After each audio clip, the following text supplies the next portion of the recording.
औज़ु बिल्लाहि मिनश शैतानिर रजीम बिस्मिल्लाहिर रहमानिर रहीम अल्हम्दुलिल्लाहि रब्बिल आलमीन वल आक़िबतु लिल मुत्तक़ीन व जन्नतु लिल मोमिनीन व नारुल काफ़िरीन सुम्मा सलातु व सलामु अला या महबूब रब्बिल आलमीन या शफ़ीअल मुज़लमीन व मा अरसलनाका इल्ला रहमतुल लिल आलमीन सल्लल्लाहु मौलाना व मौला सकलैन अबिल काउस में मोहम्मद सुम्मा सलातु व सलामु अला या इमामुल आरिफीन व या इमामुल मुत्तकीन या अमीरुल मोमिनीन फातिह जंगे खैबर हुनैन अली इब्ने अबी तालिब हसनैन जे बाबा जो नारो बुलंद बाजू नारा हैदरी फकत काल मासूम अलैहिस्सलातु वस्सलाम कुल यौमिन आशूरा कुल अर्ज़न करबला सलवा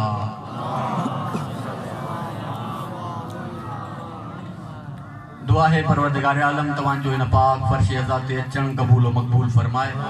बानियाने मस्जिद जो खर्च व खराजात लिहाज व लंगर के पांजी बारगाह में शर्फ कबूलियत अता फरमाए कट जाता है नेकी का बदन बुग़्ज़े अली से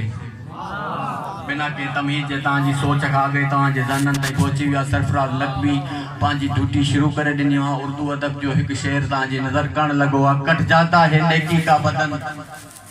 बुग़्ज़े अली से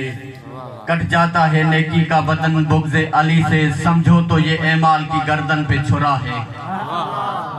जेकॾहिं तू जो अली सां बुग़्ज़ आ त तुंहिंजा आमाल हब्त ज़ब्त न ज़ब्त थियल वापसि थींदा आहिनि कंहिंजी सिफ़ारिश सां हब्त थियल वापसि न कट जाता है नेकी का बदन बुग़्ज़े अली से कट जाता है नेकी का बदन बुग़्ज़े अली से समझो तो ये ऐमाल की गर्दन पे छुरा है इनकारे विलायत भी अजीब मर्ज है शौकत मर के भी नहीं छटता कोरोना से बुरा बाबा फैल जी भैया कोरोना वायरस के नाले से इज्तिमा न कयो छा इन बाबा जे करे इबादत छडे याद कयो मंजर इमाम मूसा काज़िम जो ज़मानो हो पाबंदी ही गवर्नमेंट जी ज़ियारत हुसैन न कयो जे कयो त पंहिंजा बच्चा को हायो मानू बच्चा को है करबला पता तारीख गवाह है करबला जिंदाबाद अज जे कोरोना जे करे तू मजलिस हुसैन बंद कराइंदो तू छा समझी तो आज़ादार हुसैन ही इबादत करण छडे दिंदा तू त इज्तिमा ते पाबंदी है या जे करे तू गोलिन जो ऑर्डर भी नहीं हुसैन जा आज़ादार इमाम मूसा काज़िम जी शहादत मल्हाई हैदरी आबाद रहो शाद रहो छो जो बेवारिस कौम ही ना है हर दौर में यजीदी साजिश के नए दौर में के नए रूप में के नए अंदाज आई हर दौर में मजलिस हुसैन आज़ादारा ने हुसैन उनके शिकस्त दिनी अज भी गौर कर दुनिया में हर शे बल्कि पूरी सिंध तुझी लॉकडाउन आ पर आज तू हुसैन जो जिक्र पे तो मलाई एक सलवात पढ़ो बाबा नंढड़ो वाक्यो जनाबे बहलूल जो कई मरतबा इन मेंबर ता इन गोठ में पढ़ी चुको आ पर के आज़ादार गुजारिश कई आ जनाबे बहलूल जो असल नालो जनाबे अब्दुल वहाब तारीख लिखियो आ इमाम मोहम्मद बाकर जे जो लक़ब हो बाकर उलूम जो खजानो इल्म जो खजानो इमाम मोहम्मद बाकर पांजे दौर में इमाम मोहम्मद बाकर पांजे जमाने में इमाम मोहम्मद बाकर पांजे अरसे इमामत में इमाम मोहम्मद बाकर पांजे जमाने में एक यूनिवर्सिटी खोली ही जो शागिर्द हो इमाम जाफर सादिक चलंदा उस्ताद काबिल हो जाए तो शागिर्द वधी का काबिल बन जंदो इमाम मोहम्मद बाकर उलूम हो जाफर सादिक उन जो शागिर्द हो पूरी दुनिया में जाफर सादिक जी यूनिवर्सिटी मशहूर हद थी वही तुझो मजहब मशहूर थियो फिक़ह जाफरी या मेहनत इमाम जाफर सादिक जी ऐं अॼु जंहिंजी शहादतूं मल्हाइण आयो आहियां उनजो बाबो आहे जाफर सादिक जंहिंजे बाबा जी यूनिवर्सिटी हुजे उन में शागिर्द जनाब मूसा काज़िम पर तारीख़ लिखियो आहे जाबिर बिन हयान वॾे में वॾो मुस्लिम साइंसदान गुज़रियो आहे रियाज़ीदान गुज़रियो आहे उहो बि इमाम जाफर सादिक जो शागिर्द अहले सुन्नत जा किताब बि चुप रही न सघिया उहे बि बंबांगे चवनि था अबू हनफिया इमाम असांजो इमाम जाफर सादिक जो शागिर्द जनाब बहलूल सां गॾु हिकु ॿियो अहले इल्म आहे जीअं हाणे कोरोना जे करे पाबंदी थी वई आहे ईअं उन दौर में जेको बि ज़िक्र हुसैन करे पियो ज़िक्र अली करे पियो उन्हनि खे शहीद पिया कनि उन्हनि खे अज़ियत पिया ॾियनि उन्हनि खे क़ैद खाननि में पिया विझनि पर आज़ादार न मुड़िया जनाब बहलूल इमाम मूसा काज़िम खे ख़त लिखियो उन आलिम सां गॾिजी करे त मौला हालात हे थी विया आहिनि दुनिया में कोरोना अची रही आहे मौला असां छा कयूं जा इमाम हिक ठिकरीअ ते जीम हरफ लिखी उन्हनि जे हवाले कयो बहलूल सां गॾु जेको ॿियो आलिम दीन हो उन जीम मां सम्झो त जला वतन थी वञे जेको अली खे छॾे भॼी वञे उनजी पाजी क़िस्मत बहलूल जो जीम मां मुराद जुनून तारी करे बगदाद जी गलियुनि में अली हक जा नारा हैदर आबाद शाद रहो जनाब बहलूल वड्डो अमीर हो गरीब न हो तारीख पढ़ो जनाब बहलूल हारून रशीद जो सगो सोटरा हारून रशीद जे हथ में हुकूमत हुकूमत जे वट हुंदी आ उहे गरीब हूंदा जी भला जे फर्द वट हुकूमत हुजे उन जो सोट मां साथ गरीब हुंदो 5-10 एकड़ जो मालिक त हुंदो पांजो ही मिसाल वठो तांजे गोठ में तांजे सरदार तांजा वडेरा अमीर हन या गरीब उन जा सोटर मां साथ इए जनाब बहलूल अमीर हो जुनून जो तारीख़ जेकी भी मिल्कियत हस अली जे नाम ते खपाए अली जे नाम ते बहराए आलम शाह जनाब बहलूल जो कपड़ा फाटल पर चेहरो धोतल एक लठ के मिसले घोड़ो करे बगदाद जी घिटन में चवंदो तो ते आहे को मोजड़ो मां अली जो मुरीद अली हक जियो जनाब बहलूल जी ने सदा ते को आयो त न पर शहजादे अली अस्कर जी फौज आई नंढड़ा बार जनाब बहलूल सा गड अली हक जी सदा बुलंद कंदा था रहे जनाब बहलूल सां गॾु जॾहिं उहे ॿार कुझु ॾींहंनि ताईं कुझु माह ताईं अली हक जो नारो बुलंद कंदा रहिया त हिकु ॾींहुं हिकु ॿार मासूमियत मां सवाल कयो बहलूल ॾे चए थो आका सरदार असांजा लीडर असांजा पेशवा असांजा अॻवान अली हक कंदे असांखे कुझु ॾींहं गुज़री विया आहिनि अली हक जी सदा बुलंद थी वई आहे असां बि इंसान आहियूं इंसान जी कुझु तक़ाज़ा हूंदी आहे जनाब बहलूल चयो मुंहिंजा प्यारा शागिर्द मां सम्झी वियो आहियां तुंहिंजी छा तमन्ना आहे तूं चईंदो मां अली हक बुलंद कयो आहे उनजी पघार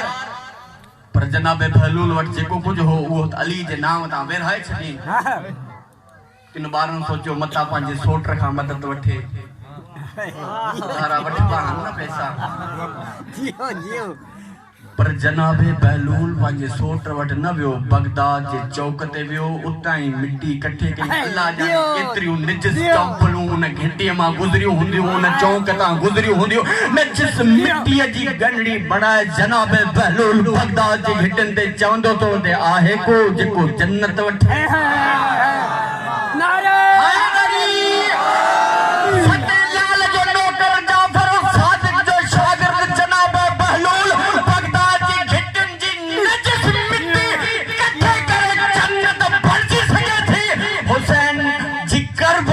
मिट्टी किरोना लाए शिफा की मिठी बनी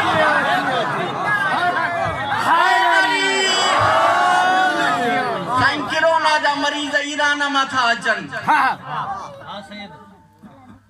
ईरान में सब मोमिन त कोन सही है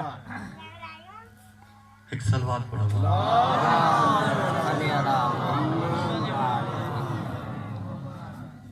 हारून रशीद जी घर वारी गाल विसरी त न वई गुज़र थियो तारीख़ लिखियो हारून रशीद जूं 2 शादियूं हिक पंहिंजी सगी सोट सां ॿी कंहिं धारी क़ौम मां हाणे जेके हारून जी सोट थी उहा बहलूल जी भी सोट थी सोट खां पर्दो कीअं करे सवारी रोकराई अमारी रोकराई पर्दो हटाई ॾिठी त भाउ बहलूल मिट्टी अॻियां करे जन्नत में चई चरिया छा पियो करे जनाब बहलूल मुस्कुराए चयो अली जो दीवानो अली जे इश्क में जन्नत पियो निकिरे हाँ हाँ वाकई जे बहलूल सियाणो हुजे हा त जन्नत खपाए हा छा तोखे जन्नत मिलंदी तू खपाईंदे न खपाईंदे लिकाए रख दे जो मुझे लाए बहलूल वो चरे हो जेको बगदाद जी घिटिन ते जन्नत विकरंदो पते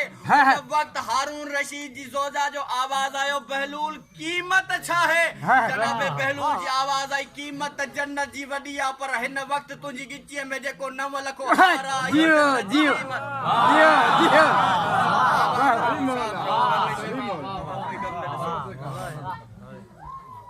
नाराय सलवार घर पहुती हारून रशीद के संदस मुखबरन अग में ही बुधाए छड़ियो हो जो तुंजी जोजा वडी बेवकूफी करे आई 9 लख जो हार मिट्टी जे बदले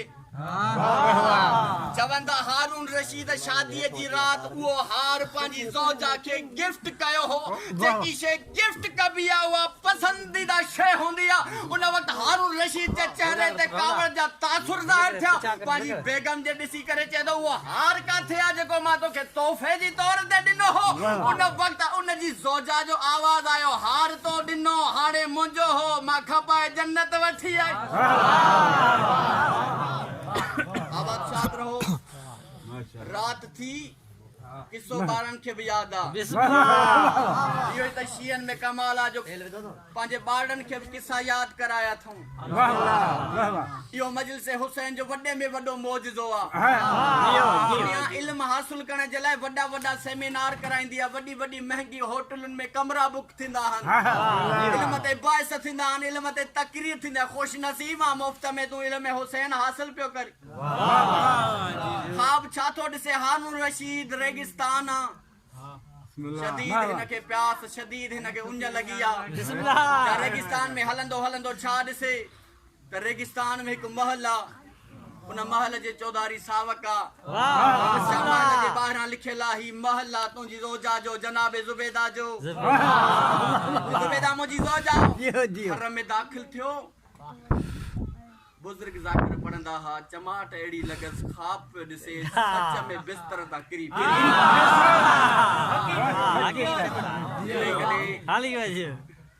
कदे कदे मानू बेडन ता किरी पंदा बेड ता किरियो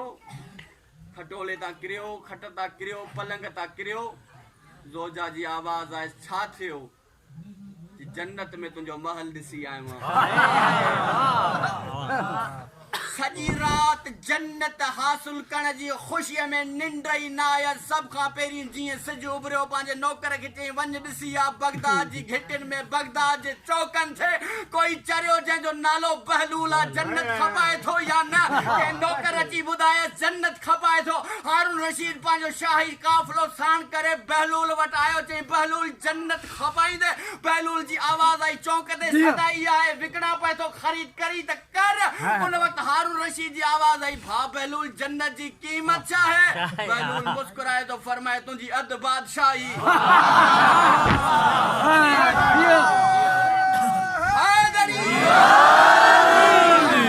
जो चेहरो लहियो चई कल 9 लख ते अज अद बादशाही जनाब बहलूल जे चौक ते खपाए तो घर में लिकी नथो खपाया कल मार्केट भी ही अज भी सलवात बाबा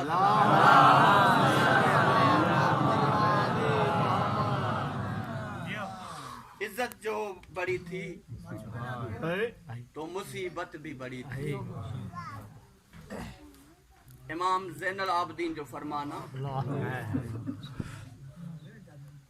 जे कदें कुरान में असां सां मोहब्बत करण जो न लिखियल हुजे हाँ शायद मानू असां के तकलीफ न देन हाँ जदों कुरान में अल्लाह इन्हनि के ताकीद कई त पंहिंजे नबी के उन जी औलाद सां मुवद्दत जो अजर ॾियो ओतिरो असां जे मथां ज़ुल्म कया रोण वारो कुल यौमन आशूरा कुल अर्जन करबला तबे में मायो पढ़ियो मासूम जो फरमान हर दिन करबला है हर धरती करबला है हर दिन 10 मुहर्रमा 25 रजब अज मूसा काज़िम जी शहादत आ वतन ते जंजा 19 पुट हा 18 धीऊं हूं जनाज़ो मजदूरन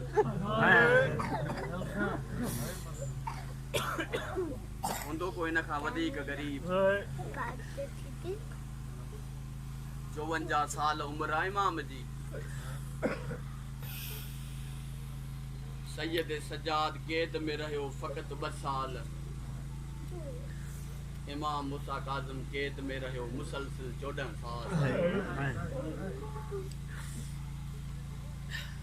तो कैद काटी जो ना है तोखे केड़ी खबर कैद छा हुंदो आ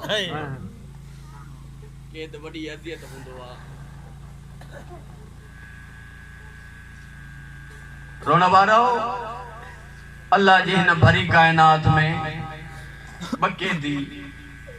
मां ईअं चवां 2 हस्तियूं अहिड़ियूं गुज़रियूं हुन जंहिंजा हिन दुनिया मां रुख़सत थियण खां बाद बि ज़ेवर न लथा अजरकु मिनल्लाह अजरकु मिन सवाल कयो सरफराज़ नक़वी कहिड़ा 2 रोण वारो 1 हुसैन जे 4 साल सीने जो तावीज़ सकीना अल्लाह जाने केड़ी मजबूरी ही सैयद सजाद जी जो सकीना जा रसा खोले रोण वारो तारीख़ मक़तल में लिखियल आ अजब हुसैन जी धी जे मरकद में आरामी आ हथ पसे गर्दन बद बियो कैदी तुंहिंजो सतो इमाम मूसा काज़िम तारीख़ लिखियो आ एडो ज़हर तेज हो जे कैदीअ जा ज़ंजीर पिया लाहन त हड्डियूं पई टुट हायो मूसा काज़िम तुंहिंजो पंहिंजो क़िस्मत रोण वारो इमाम मूसा काज़िम जी कैद ॿुधंदा हो 14 साल जेकी बा मुशक्क़त कैद हुई गल में तो पेरन में बेड़ियूं सीने ते ज़ंजीर जीअं सैयद सजाद खे पारायो हन बिल्कुलु ईअं इमाम मूसा काज़िम खे तारीख़ लिखियो आहे एॾो को कैद हो इमाम मूसा काज़िम जो इमाम कॾहिं क़याम न करे सघियो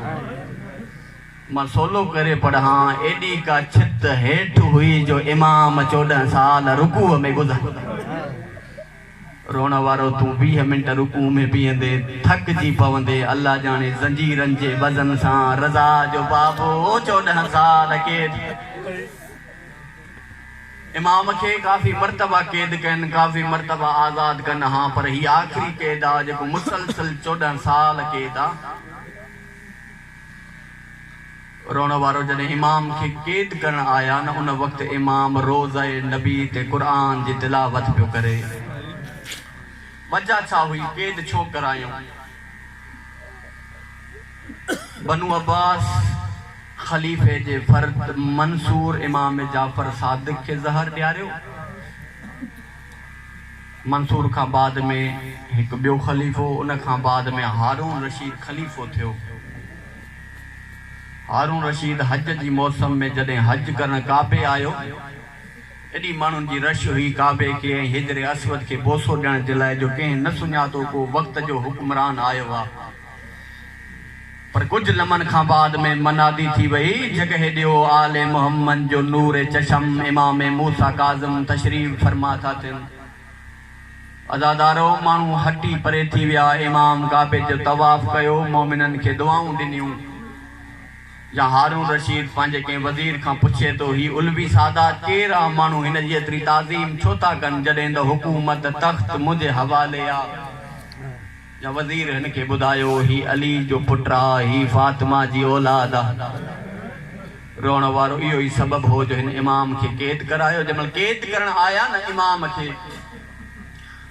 रज़ा जो बाबो तो फरमाइनि मुंहिंजूं 18 धीअरूं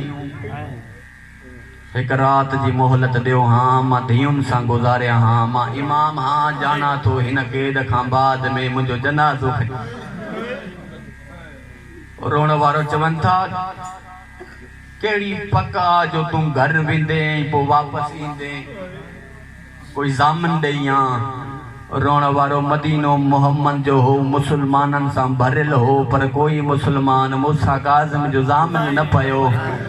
यो सॼो मंज़र कंहिं दुकान ते वेठल हिकु ईसाई ॾिठो रोण वारो वो ईसाई सिपाहियुनि जे क़रीब अची चए थो मां ज़मानत थो ॾियां मां जामिन थो पियां ओ हिनखे छॾियो हा पंहिंजी धीउनि सां मिली अचे हा एक सिपाही अॻियां वधी तंज़िया लहजे में चए थो ईसाई मुसलमान हिन जी ज़मानत खणण लाइ तयार न आहिनि तूं ईसाई जी ज़मानत कीअं थो खणी रोण वारो ईसाई जूं नज़रूं झुकियल आहिनि या हाणे अखियुनि मां पाणी हलियसि रोई थो चवे अॼु थो ॿुधाए मूंखे 18 धीउनि तोड़े जो हिन जो घर ऐं मुंहिंजो घर गॾु आहे पर अॼु ताईं मां मस्तूरात जो आवाज़ न ॿुधो आहे अल्लाह जाने एॾो कोई ग़रीब आहे एॾो कोई शरीफ़ आहे रोण वारो ईसाई जी ज़मानत ते इमाम रात गुज़ारी ॾींहं जो इमाम खे क़ैद करे हलिया हारून खे ख़ौफ़ थी पियो इमाम खे क़त्ल कयां मता क़त्ल जो इल्ज़ाम मूं ते न अचे छो जो इमाम क़ैद में हो त बि मोहबत माण्हुनि जी घटी कान थोरे जो अॼु बि असांजो वक़्त जो इमाम क़ैद में आहे असांजी काई मोहबत घटी आहे बल्कि ॾींहों ॾींहुं वधी आहे ईअं रोण वारो उन दौर जे अज़ादारनि जी बि मोहबत घटी न इमाम सां मोहबत वधी हिन जो क़ैद में रखण सां मसलो हल न थींदो इमाम खे क़त्ल कराइजे पर क़त्ल कराइजे जीअं इल्ज़ाम असांजे मथां न लॻे वॾा वॾा अकाबार काफ़ी टाइम ताईं सोचींदा रहिया नेठि कंहिं अकाबर चयो जेकॾहिं मूसा काज़िम खे क़त्ल कराइणो अथव ऐं इल्ज़ाम तव्हांजे सर ते न अचे त जंगल मां कुझु शेर पकड़े अचो 7 ॾींहं उन्हनि खे बुखियो रखो हाणे हिते 2 तारीख़ूं मिलनि थियूं मेंबर हुसैना ईमानदारी करे तव्हांखे 2 तारीख़ूं ॿुधायां पोइ तव्हांजे दिलि जंहिंसां सहमत हिकु तारीख़ मिले थी त हिननि हुलाए छॾियो बगदाद में त हिकु क़ैदी असां वटां जेको दावा थो करे त मां शींहनि सां मुक़ाबिलो कंदुमि ॿियो इहो आहे जो हिननि हुलायो त असां कुझु जानवर शींहं जंगल मां क़ैद करे आया हूं हे आहे औलाद फातिमा इहो अची सुञाणप करे ॾे त इन्हनि मां सभ खां वधीक नस्ली शींहं कहिड़ो आहे रोण वारो मैदान सजाए वियो बगदाद सजाए वियो बगदाद जे माण्हुनि खे घुरायो वियो रोण वारो उते अदादार बि आयल हा हुबदार बि आयल हा त उते इमाम जो तमाशो ॾिसण वारा बि आया रोण वारो शींहनि जो पिंजरो मैदान में रखियऊं 7 ॾींहं शींहं बुखिया प्यासा या काल कोठड़ीअ मां इमाम खे जॾहिं सिपाही वठण आया न छा ॾिसनि इमाम जूं नज़रूं झुकियल आहिनि अखियुनि मां पाणी पियो थो हले रोई रज़ा जो बाबो तो फरमायो दुनिया जे साम्हूं काज़िम जो तमाशो न बनायो रोण वारो औखो या सोखो इमाम मूसा काज़िम मैदान में आयो हिननि दरवाज़ो खोलियो जीअं खूनी शींहं ॿाहिरि निकिता शिकार ते हिक ॿिए खां अॻे पहुचण जे लाइ हिक ॿिए सां विढ़ंदा ज़मीन खे पटींदा हिक ॿिए सां विढ़ंदा ज़मीन खे पटंदा जिन महिल 4 क़दम इमाम मूसा काज़िम ऐं शींहनि जे दरमियान थिया न शींहं रुकिजी विया छा था ॾिसनि हिकु क़ैदी आहे जंहिंजो सर हुन जे ज़ानुनि ते आहे या हुन जे हथ में हिकु रुमाल आहे जेको रुमाल फातिमा आहे रोण वारो शींहं रुकजी आ मूसा काज़िम रोई तो फरमायो अल्लाह जा शेरो छो रुकजी आओ जल्दी अचो मां मौत गोलींदो थो ओ मां मौत गोलींदो थो वञा ओ मूंखां मौत रुसी वियो आहे जल्दी अचो हुन खां अॻे जो अञा मुंहिंजो वधीक तमाशो रोण वारो शींहनि जूं पेशानियूं ज़मीन ते लॻंदियूं वयूं रोवंदा विया इमाम जो तवाफ़ कंदा आया रोण वारो उन मां हिकु शींहं हो उनखे इमाम कन में अल्लाह जाने छा चयो उहो शींहं धारियूं मारे रोवंदो रहियो ॿिया शींहं क़रीब अची चवनि था जे ड्यूटी ॾुखी हुजे त असां सां बदिली करी हां रोण वारो हैवान पंहिंजी ॿोलीअ में पंहिंजे हैवाननि खे थो चवे ड्यूटी ॾुखी न आहे पर ग़रीब जी गुरबत थी रहे ओ गरीब मुखे कन में फारत कया मां दुआ थो कया तुझू केदू आजाद थिंदियो कुम जे जंगलन में वन जाओ मचा मुंजी धी अचे उनखे रस्ता ओ मता मुंजी मासूम रज़ा सां मिलन अचे ओ मुंजी मासूम जी बार रोण वारो ॾिठुमि जॾहिं शींहं बि इमाम जे ताबे हा इमाम जी करामात में इमाम जे मौज़ात में इज़ाफ़ो थियो हारून जी मुराद पूरी न थी इन छा कयो अंगूरनि में ज़हर मिलाए इमाम खे ॾिनो तारीख़ मक़तल लिखियो आहे जॾहिं बि इमाम रुकूअ खां हेठि सजदे में वेहण जी कोशिश कनि हा इमाम खे लोहा किल लॻनि हा इमाम रुकू में बीहे हा ओ जॾहिं इमाम खे ज़हर मिली अॼु इमाम लोहनि जो परवाह न कई रोण वारो इमाम वेंदो वेंदो ज़मीन ते वेही रहियो या मदीने वारे पासे निहारे तो फरमायो रज़ा जल्दी आ तुंहिंजो बाबो चंद लम्हनि जो में 23 रजब ते इमाम खे ज़हर ॾिनऊं 24 रजब इमाम तड़पंदो रहियो 25 रजब इमाम जेको दारोगो इमाम जी कैद जे ॿाहिरां हूंदो हो न 25 जी राति दारोगे खे चयईं कॾहिं न चयो त मां अॼु थो चवां मुंहिंजूं कैदियूं आज़ाद कर दारोगो थो चए काॾे वेंदे चयईं घर वेंदुमि चयईं हा कैदी तुंहिंजो बि घर आहे रोई फरमाए मुझो वो घर जिथे मलाइक सलाम करण ईंदा आहिनि मुझो वो घर जिथे आयत ततहीर नाज़िल थी आओ मुझा 19 पुट आहिनि अरिण धीउ आहिनि रोण वारो दारागे जी आवाज़ आई जे 19 पुट थई 14 सालनि में कोई पुट मिलण त न आयो थई रोण वारो इमाम मूसा काज़िम रोई तो फरमाए नव घर हलिया न मूसा मिली सघिया न वापस घर मां समिझ रोण वारो इमाम के ज़हर मिली रोण वारो इमाम के कैद आजाद करके तू जने आजाद न केस न या इमाम नारे तकबीर बुलंद कयो जंजीर टुटी पया उन वक्त वो तारो वो इमाम ने दिसी तो फरमाए हां कैदी एडी ताकत रखंदो है त 14 साल छो रहे इमाम रोई फरमाया मां त रज़ा मां त अल्लाह जी रज़ा जो कैदी रोण वारो खो या सोखो 25 रजब जी रात इमाम मदीने पहुतो तहज्जुद जो वक्त हो या रज़ा जी वुज़ू करे रही रोण वारो मुद्दत खां बाद में रज़ा जे बाबा जी खुशबू रज़ा जी मां खे आई रोण वारो ॾे वई आ जाते कुरान पे तो रज़ा पढ़े अकल हणी दी फरमाए रज़ा कुरान बंद कर बाबा मिलण आयो थई रोण वारो रज़ा जे मल बाबा सां मिलण आयो छा ॾिसे इमाम मूसा काज़िम खे रत जी उल्टी आई आ या इमाम मूसा काज़िम तो फरमाए रज़ा जल्दी कर मुखा इमामत वठिया मुखा दस्तार वठिया मुखा जुल्फकार वठी और रोण वारो जॾहिं इमामत विरासत रज़ा खे मुंतकिल करे चकियो या परे ॾिठई रज़ा जी अम्मा बीठी आ अखियुनि मां ॻोढ़ा पिया था हलनि आवाज़ आई तूं छो थी रोई आवाज़ आयो जे रज़ा सां मिलियो आ त धीउनि सां बि मिलंदो वञी आ ओ 14 सालनि में 28 ईदूं आयूं ओ रज़ा जा बाबा हर ईद ते धी बगदाद जी